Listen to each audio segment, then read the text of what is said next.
All right, James. It's been hard times all around for me, you, everybody I know. So, and the other day when we were in the car, you were discussing, and you said it before, but it's coming home to roost more that modernity, like the modern world, is just there to make people go insane, and you either drugging yourself or drinking or stuff in your face or I don't know, being a rainbow person, overloading on the rainbow. Just in general, it seems like we're talking about like modernity, the modern world. To me, I always think that the Call of Cthulhu itself was representative for the decline of the West. And of course, we would say modernity. You only start to get things falling apart when everything is modern, right? Unless you want to say modern is like the 1400s or something. Anyway, just a little stream of consciousness discussion of modernity, the modern world as the monster, the horror of the modern world on the individual human, still human somewhat, I guess. There's less humans every day. Hobbes was right when he called it Leviathan. What's really fascinating about the 1900s and the period that we're in now, before about 1910, it is very unusual anywhere in the world for the average person to be emotionally invested in geopolitics.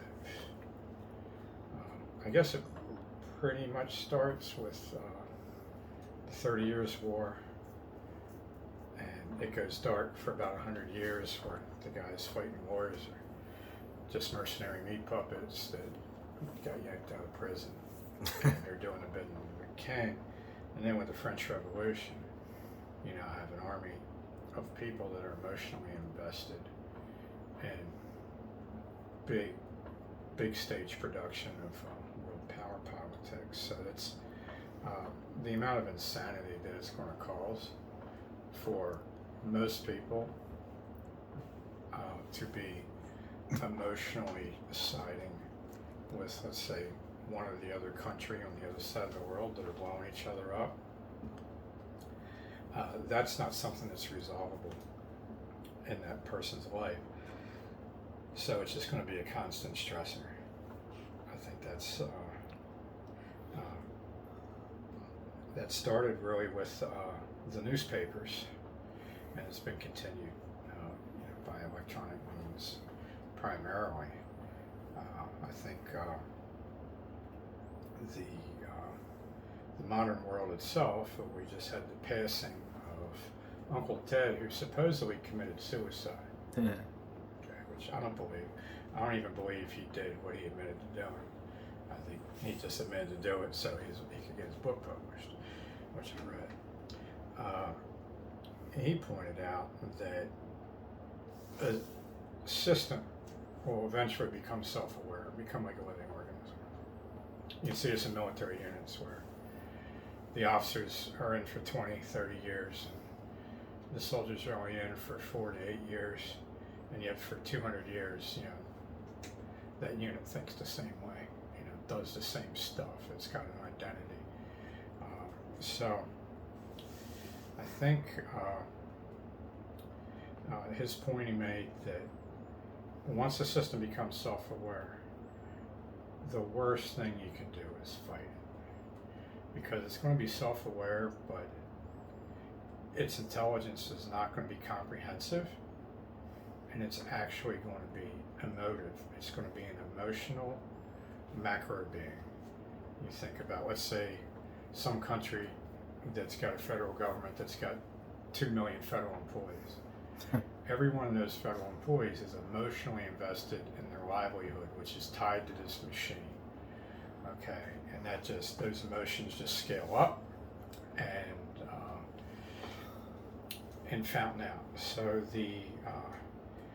what he pointed out was that if you pose resistance, for instance, if something happened in 2016, which was against the machine, which was trying to like dial the machine back and shrink the ever-growing thing that rules us, which we're told is our servant, but it actually rules us.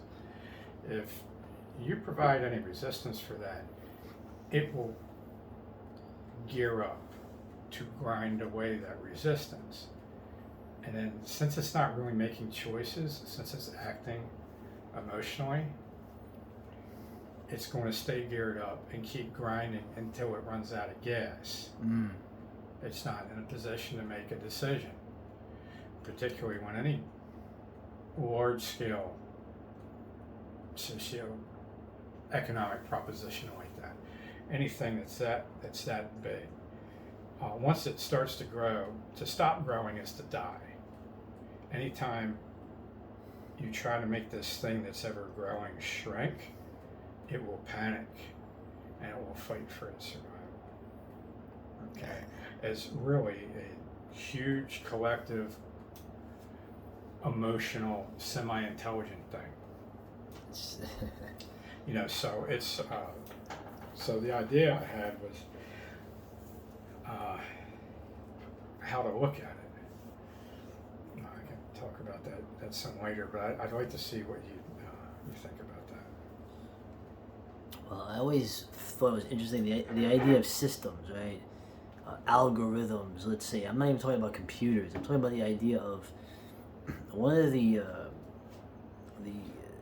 ironies of history, which is almost as Schopenhauer said, there's something pernicious behind the veil that makes a nightmare of our world, almost of a kind of mockery of systems developed by men in a certain time period that evolve into not even something alien or different to what those men would have wanted, but almost the inverted opposite, the Hegelian dialect, right? Where like the founding fathers, whatever you think of them, they would be like horrified if you showed them like a looking glass into the future, you know, of what they have created. Maybe there'd be one unknown founding father that would actually be gleeful. Who the hell knows? But it's always fascinating with the ideas of men, and just in only half a century, turn into something the opposite of what they would have wanted. You know, it shows the folly of course, the individual imprint, but the idea that these things take a life of their own, or the machine or the puppet is pulling the strings of the people. You know, Lovecraft, Ligotti, you get into all these kind of existential things.